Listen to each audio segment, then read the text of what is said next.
Assalamualaikum warahmatullahi wabarakatuh.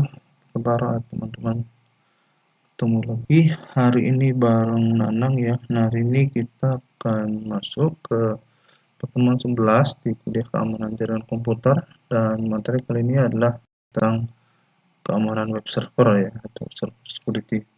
Nah, tapi sebelum lanjut, buat kamu yang belum subscribe di channel ini, diklik dulu ya tombol subscribe-nya. Nah, apa yang kita bahas hari ini? Pertama itu adalah apa yang dimaksud dengan web dan web server. Yang kedua itu tujuan dari hacking web server.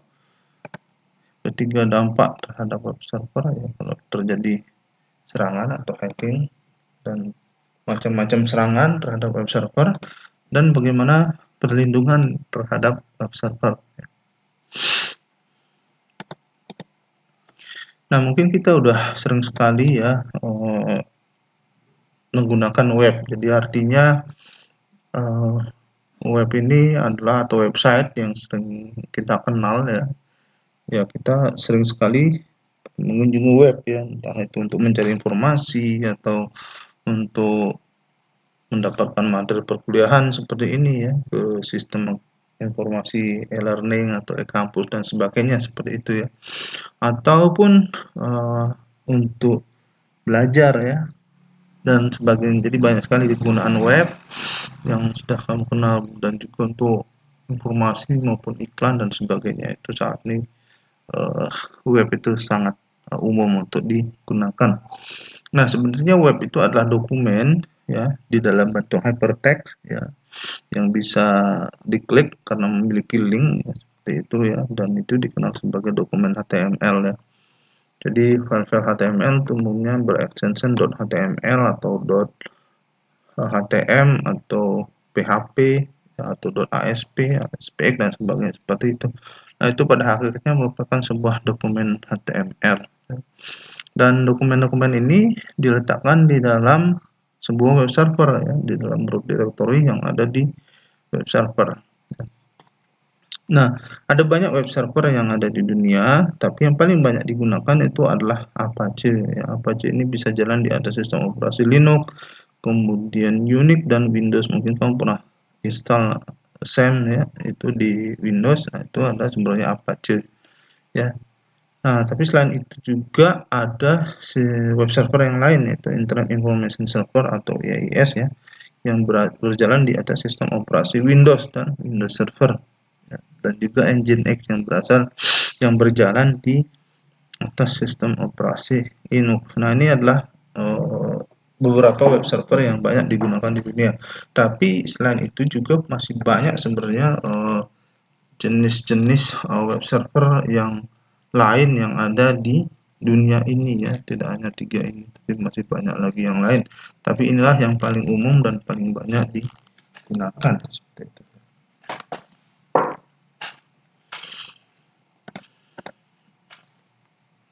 Nah, kemudian karena web server ini populer, jadi sehingga menjadi tujuan dari para penjahat yang berkeliaran di internet itu untuk melakukan istilahnya perusakan dan sebagainya dengan berbagai macam tujuan ya. Nah, tujuan orang melakukan hacking atau hacking dari web server ini adalah misalkan mencuri informasi rahasia ya. Jadi misalkan informasi username, password, kemudian informasi ya semacam database kependudukan atau database pelanggan suatu marketplace dan sebagainya. Itu informasi tersebut ingin dicuri oleh para penjahat yang ada di internet seperti itu. Jadi tujuan pertama itu adalah mencuri informasi rahasia.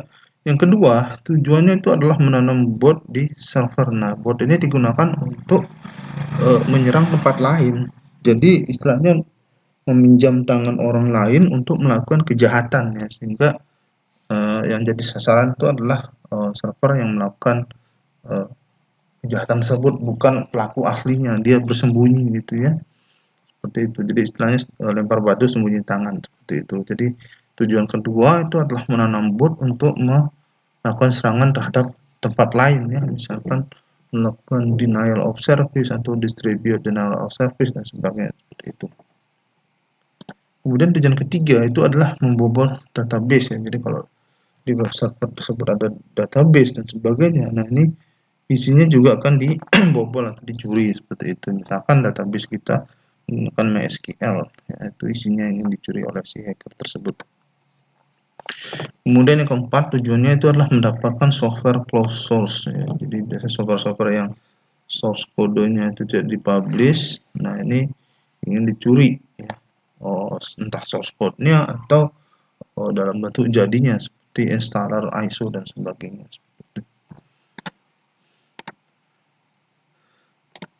Nah, yang berikutnya tujuannya itu adalah bersembunyi dan membelokkan traffic ya. Jadi ya sama seperti tadi. Jadi bisa aja dia mengarahkan user tersebut menuju jebakan Batman istilahnya. Jadi ke masuk orang yang menuju ke satu web resmi itu malah dibelokkan ke web yang notabene itu berbahaya seperti itu ya. Isinya malware dan sebagainya. Kemudian tujuan lainnya itu adalah menaikkan level akses. Jadi kalau dia udah bisa menaikkan level akses, dia tidak hanya bisa mengakses web server, tapi bahkan satu server yang ada di situ itu bisa diakses satu ke server lain ya. Seperti itu. Nah, yang berikutnya itu tujuan lain itu ya pengen terkenal ya bisa jadi. Nah, sekarang orang pengen terkenal, sudah berhasil menjebol situs kepolisian misalkan, atau berhasil menjebol situs pemerintahan, atau berhasil menjebol situs negara lain. Nah, itu kan akan jadi terkenal seperti itu. Nah, kemudian yang berikutnya ini adalah vandalisme. Jadi dia targetnya adalah merusak. Ya, pokoknya sampai hancur dia, senang ya, seperti itu. Nah, ini juga nggak benar tujuan seperti ini ya. Nah, yang berikutnya itu adalah mendapatkan skill ya, karena berhasil membobol, jadi skillnya itu akan meningkat seperti itu ya. Jadi itulah beberapa tujuan kenapa web server itu dihack seperti itu. Nah, kemudian ada beberapa sebab yang menyebabkan web server itu diserang. Yang pertama itu adalah sistem dari web server tersebut itu tidak memperbarui dengan patch atau hotfix atau service pack ya paling baru ya. Jadi nah sistem ini maksudnya itu adalah aplikasi web servernya dan juga dari sistem operasinya, karena sistem operasi itu juga harus di patching ya, karena web server itu berjalan di atas sistem operasi. Nah, maka kalau web servernya di patch, itu sistem operasinya juga harus di patch ya, agar semuanya aman. Nah, kalau tidak diperbarui, nah bisa saja di sana ada celah yang ditemukan, tidak ditambal, dari situlah penjahat itu masuk. Nah, kemudian berikutnya itu selalu menggunakan hak akses tertinggi. Nah, hak akses tertinggi ini misalkan root ya, atau administrator. Nah, kalau bisa dicuri, nah, maka server tersebut menjadi tidak aman. Nah, kemudian yang ketiga itu adalah tidak membatasi traffic internal dan eksternal. Nah, biasanya kita lakukan pembatasan itu menggunakan firewall. Nah, yang bahaya kalau misalkan web servernya itu tidak dilindungi oleh firewall dan dia terekspos langsung ke internet. Nah, ini bisa jadi sasaran empuk dari serangan. Nah, kemudian yang berikut yang menjalankan aplikasi server yang belum dipastikan keamanannya. Jadi ada aplikasi berbasis web dijalankan di atas web server dan itu belum dipastikan keamanannya. Kalau ada celah di situ, maka hacker bisa masuk dan menyerang juga web servernya. Nah, apa dampak kalau web server itu diserang ya? Jadi ya tentu saja kalau sudah diserang itu pasti banyak dampaknya atau akibat-akibat yang ditimbulkan dari serangan tersebut ya.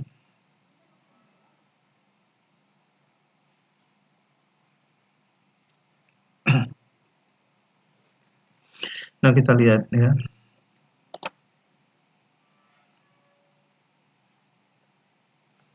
Yang pertama itu adalah user account dicuri. Nah, biasanya user account yang level-level tertinggi, misalkan root, kemudian administrator apa segala macam. Nah, ini bisa dicuri oleh si penjahat atau si cracker dan hacker tersebut ya. Kemudian yang kedua itu tampilan website dirubah ya. Kita bisa tahu bahwa website itu dihack, misalkan ada tampilan gambar tengkorak atau gambar kata-kata yang penuh dengan makian dan sebagainya seperti itu. Nah, itu jelas ini websitenya udah berubah tampilannya dari yang aslinya. Kemudian itu serangan lain menggunakan web server. Jadi kalau web servernya udah ditunggangi, nah itu kita hackernya atau crackernya itu bisa menggunakan web server tersebut untuk menyerang tempat lain ya. Entah itu menggunakan denial of service atau menggunakan distributed denial of service dan sebagainya. Yang jelas itu menjadi tunggangannya ya. Nah, kemudian kalau udah bisa menyerang web server, akses root itu lebih mudah. Jadi dia bisa mendapat akses root ke server ya, di mana web server tersebut berjalan, bahkan ke server lain yang ada di belakang dari web server tersebut. Jadi kamu harus hati-hati ya untuk masalah user akun ya, akun user tersebut. Jadi jangan menggunakan akun default dan sebagainya seperti itu. Yang berikutnya itu adalah data itu dirusak. Nah, ini hati-hati ya. Kalau data udah dirusak, udah agak susah ini untuk memperbaikinya ya, kecuali ada backupnya. Yang berikutnya data dicuri. Nah, jadi data tersebut kalau dia misalkan mendapatkan data ada 1 juta akun, nah kemudian akun tersebut dijual di tempat lain. Nah, itu kan juga berbahaya, nanti malah reputasi kita sebagai yang menampung data tadi itu rusak gara-gara data dicuri.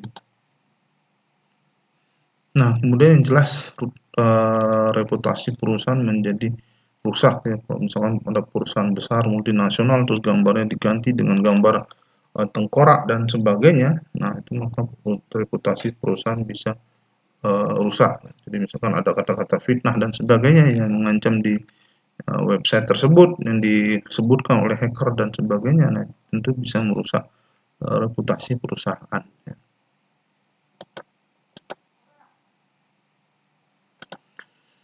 Nah, kenapa mudah sekali web server itu diserang ya, penyebabnya kenapa? Pertama itu adalah permission untuk file dan directory itu tidak dikonfigurasi dengan benar ya.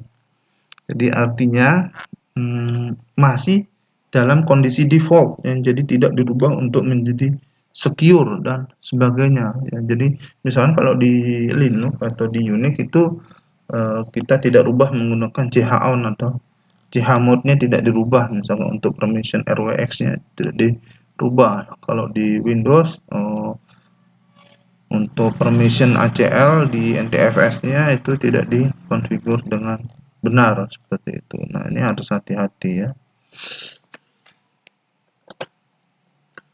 Nah, ini yang sangkut pautnya dengan nomor 1 yaitu web servernya diinstal dengan setting default, tidak di-securekan ya, itu. Nah, kemudian ada service yang berjalan di web server itu yang tidak diperlukan. Jadi misalkan tuh remote administration, kemudian content management dan sebagainya yang itu tidak perlu, istilahnya tidak di hardening ya. Ini berjalan di web server ya, sehingga disitulah pintu atau celah masuk dari hacker untuk menyerang web server tersebut.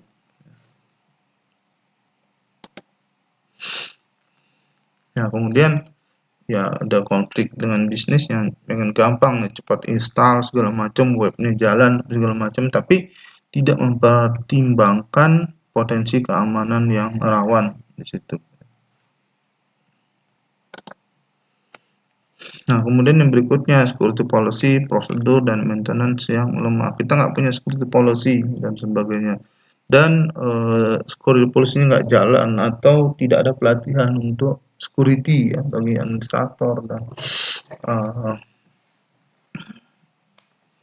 dan IT staff-nya dan sebagainya seperti itu. Nah, itu pasti akan membuat dan servernya juga menjadi lemah ya. Dan kemudian yang ketiga, autentikasi dengan pihak ketiga yang tidak sesuai ya. Jadi sekarang ada kan untuk autentikasi webnya itu menggunakan Google dan sebagainya ya, seperti itu. Dan ini ada yang tidak berjalan sesuai dengan ketentuan ya, akibatkan terjadi security hole di sana.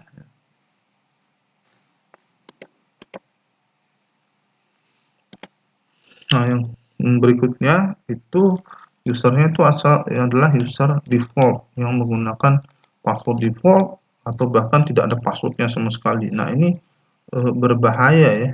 Jadi karena password default itu ibaratnya udah tersebar di internet secara luas ya. Jadi akibatnya ya gampang sekali untuk ditebak, untuk masuk seperti itu. Orang pasti akan coba-coba yang menggunakan user default dan password default ya. Kalau dia berhasil ya berarti web tersebut mudah untuk diambil alih dan ini sama sekali tidak aman seperti itu ya.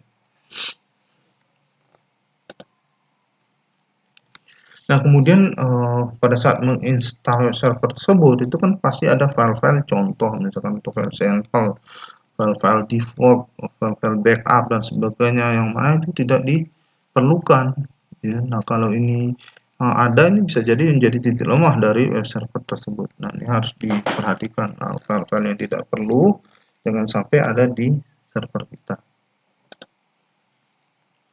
Nah, kemudian yang berikutnya, kenapa web server tersebut gampang diserang, ini adalah ada konfigurasi yang salah pada sistem operasi, ya, kemudian aplikasi web, dan bahkan software server itu sendiri. Ya. Hati-hati ya, kalau misconfig itu bisa menyebabkan server bisa dihack. Kemudian berikutnya itu adalah kesalahan konfigurasi sertifikat SSL ya. Nah, kemudian ada fungsi debugging dan administratif yang aktif di server. Nah, ini bisa menjadi sumber informasi ya bagi hacker untuk menyerang server tersebut. Nah, yang berikutnya itu adalah menggunakan sertifikat self-sign atau sertifikat default. Nah, ini biasanya sertifikat bawaan dari server. Nah, seharusnya kalau pengen aman itu kita menggunakan sertifikat pihak ketiga, jadi penerbit sertifikat yang ada di internet, yang mana itu sertifikat tersebut dipercaya oleh semua web browser ya, misalkan dari VeriSign ya, kemudian dari Taute, dari Komodo, dan berbagai macam sertifikat provider yang ada di internet ya, misalnya Symantec dan sebagainya seperti itu. Jadi kamu harus gunakan sertifikat yang komersil istilahnya, jangan menggunakan sertifikat bawaan dari server atau sertifikat default karena itu tidak aman sama sekali ya.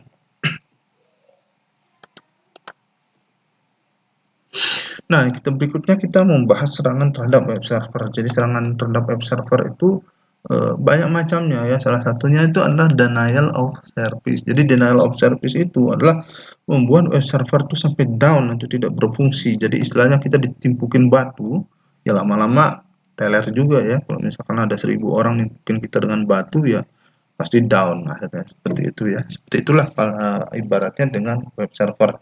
Jadi kalau ditimpukin paket besar lama-lama akhirnya tewas juga itu ininya ya, servisnya seperti itu. Akibatnya servisnya down atau bahkan servernya down sama sekali. Ya, itu denial of service. Nah, kemudian ada distributed DOS, ini distributed denial of service. Ibarat kata yang nimpukin batunya ini tidak dari satu orang aja. Jadi ada 100 orang nimpukin kita sama batu dari berbagai arah, ya lebih cepat downnya seperti ini ya dibandingkan denial of service. Nah, kemudian DNS server hijacking. Jadi user yang seharusnya menuju ke website yang benar karena DNS-nya dibajak, itu IP address-nya berubah sehingga yang dituju itu bukan malah website yang benar, tapi website yang penuh dengan jebakan Batman ya istilahnya. Jadi banyak ranjau di sana, ya, banyak malware, banyak trojan, banyak virus, banyak worm dan sebagainya yang bertebaran yang akibatnya menginfeksi komputer user tersebut. Nah, ini efek dari DNS server hijacking ya. Jadi harusnya isi DNS-nya benar tapi di-hack sehingga menuju ke website yang salah. Nah, kemudian ada DNS amplification, ini juga bersama dengan DNS hijacking. Kemudian ada directory traversal. Nah, ini biasanya kalau directory traversal itu kalau ada kelemahan di aplikasi web tersebut yang harusnya kita nggak bisa masuk ke root dan atau ke C folder ya di sistem operasi Windows, kan harusnya nggak bisa masuk sana, tapi gara-gara ada kelemahan itu hacker tuh bisa melakukan directory traversal, jadi dia bisa mengakses C dan sebagainya seperti itu, dan akibatnya banyak file yang bisa diganti sama dia atau dirusak ya, atau webnya bisa berubah tampilannya ya. Nah, ini gara-gara directory traversal.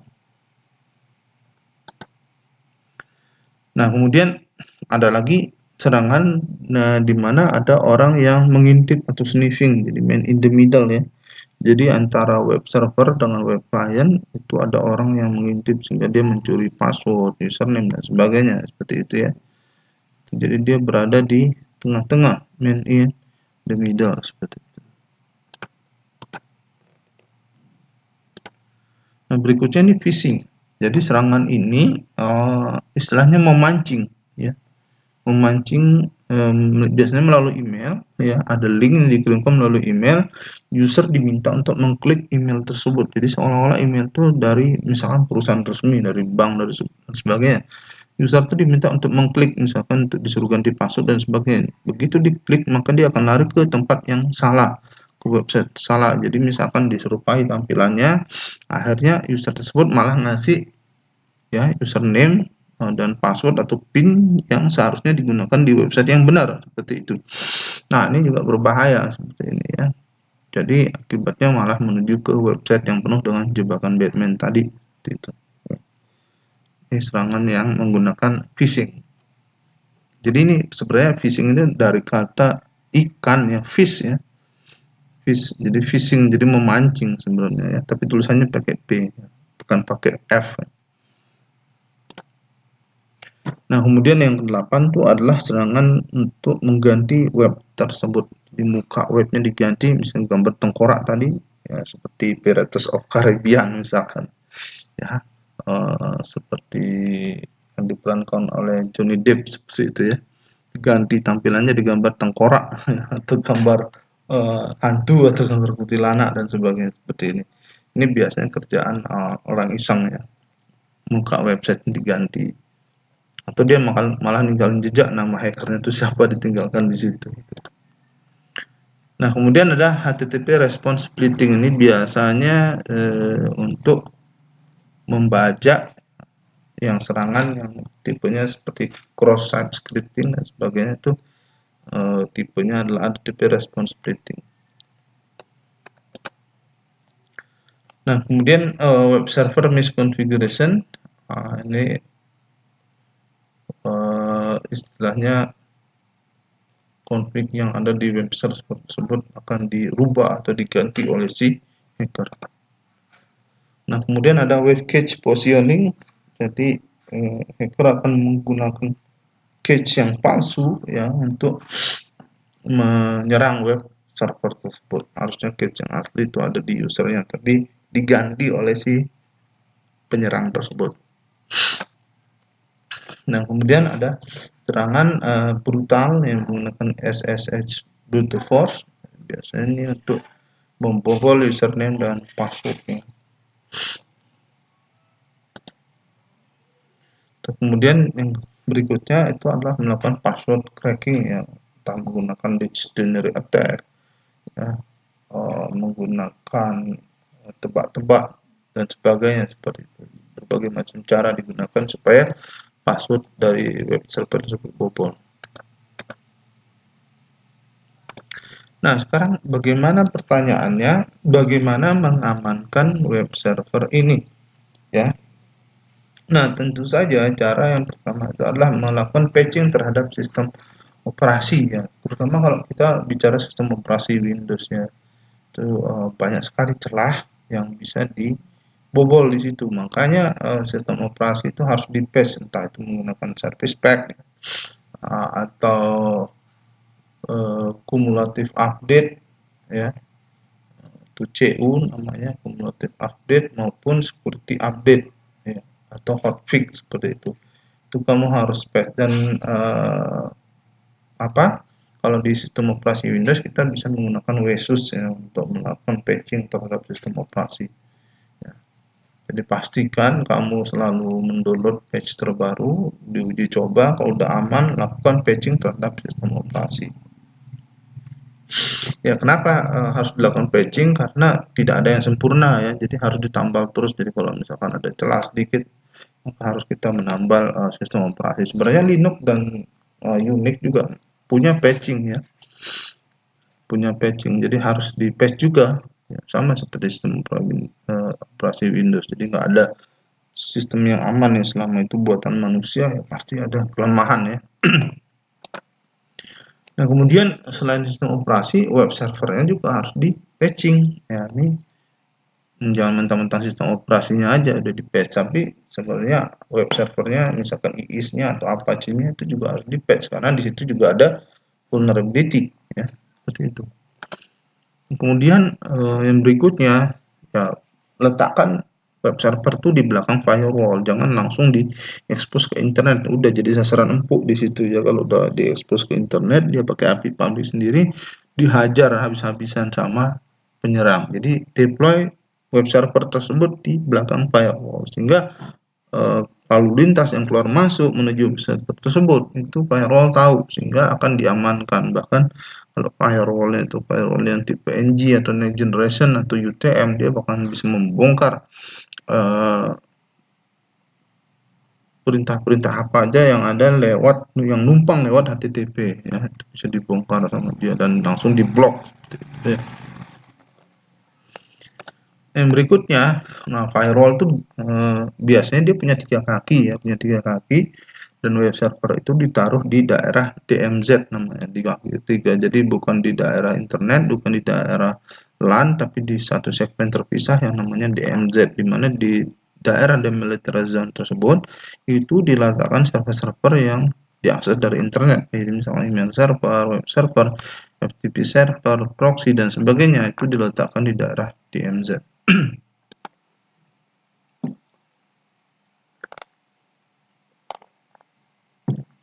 Nah, yang berikutnya itu deploy proxy. Jadi sebelum mencapai web server, nah sebaiknya letakkan proxy. Supaya apa? Supaya dia menghalangi akses dan melindungi web server tersebut dari serangan. Nah, yang berikutnya, cara mengamankan dari web server itu adalah memperbaiki konfigurasinya ya. Jadi pastikan konfigurasi web server kamu itu benar, jangan sampai ada yang salah, konfigurasi defaultnya harus diperbaiki dan nanti lakukan scanning. Nah, yang berikutnya yang ketujuh itu adalah pakai atau gunakan password yang kompleks. Jadi password yang panjangnya 12 karakter, kemudian ada gabungan angka, huruf, simbol, dan sebagainya. Nah, sehingga itu akan menyulitkan hacker untuk menebak password server kamu. Yang berikutnya itu gunakan web application firewall, ya, semacam Barracuda dan sebagainya yang akan menyaring traffic yang menuju ke web server kamu. Nah, kemudian user account-nya dipisahkan ya. Jadi antara user akun untuk web server dengan akun untuk sistem operasi ini dipisahkan, jadi jangan disamakan. Dan kemudian yang 10, kalau misalkan ada aplikasi yang jalan di atas web server tersebut, pastikan ya pengembangan aplikasi tersebut itu mengikuti namanya web secure web application development ya. Supaya aplikasinya aman ya. Kalau aplikasi aman bisa ditaruh di web server ya, sehingga tidak ada celah untuk masuk lewat aplikasi tersebut untuk menghack web servernya ya. Nah, yang berikutnya itu adalah scan vulnerabilities. Jadi kamu gunakan tools yang ada, baik itu yang berbayar maupun yang gratis ya, untuk men-scan kalau web server kamu itu punya celah atau punya kelemahan ya. Jadi pastikan tidak ada kelemahan di situ dengan menggunakan scan vulnerabilities. Kemudian yang ke-12 itu audit web servernya. Jadi kamu tiap bulan harus mengaudit web server tersebut, log-lognya dan sebagainya, dikumpulin apakah ada tanda-tanda atau gejala yang aneh terhadap web server tersebut. Dan yang ke-13 itu coba lakukan testing untuk penetration testing ya. Jadi misalkan sewa orang ahli security untuk coba bobol web server kita, apakah bisa tembus atau tidak dari luar. Nah, kalau dia nanti selesai melakukan testing, dia akan kasih report ya, web server kita ini aman apa enggak, seperti itu. Nah, itu dia supaya web server kamu aman ya dengan adanya penetration testing. Nah, kemudian yang berikutnya itu lakukan load balancing menggunakan front end. Jadi web server kamu itu dibuat ada beberapa ya, sehingga dia bisa load balancing. Kalau ada banyak user yang request, itu bisa dibagi bebannya ke beberapa web server sehingga tidak akan jatuh. Nah, yang paling penting adalah backup isi dari web server kamu ya. Kita nggak tahu kapan itu rusak dan sebagainya, entah rusak gara-gara manusia atau gara-gara serangan dari hacker tadi ya, atau misalkan faktor yang lain. Jadi lebih bagus kalau kamu punya backup dari web server tersebut ya, beserta semua isinya ya, seperti itu. Dan yang terakhir itu adalah kamu harus gunakan sertifikat third party, SSL third party. Jadi banyak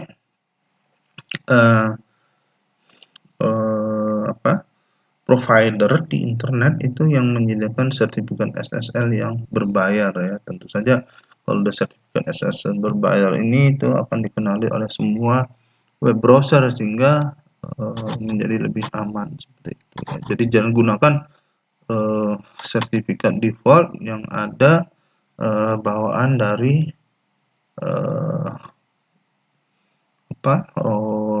web server kamu atau dari OS kamu ya. Itu dia ya. Jadi pertemuan kita hari ini membahas tentang keamanan web server ya.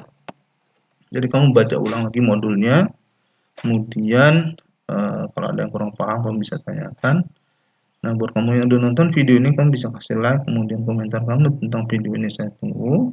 Dan bagikan video ini ya ke teman-teman kamu agar mereka belajar apa yang kamu tahu. Kunjungi blog saya, linknya ada di bawah video ini juga. Dan pastiin buat kamu yang belum subscribe tadi ya di channel Nanang, klik dulu tombol subscribe-nya dan ada bunyi bell di situ, klik belnya ya. Jadi kalau ada video baru dari saya langsung muncul notifikasinya di YouTube kamu. Oke, makasih, sampai jumpa kembali. Assalamualaikum warahmatullahi wabarakatuh.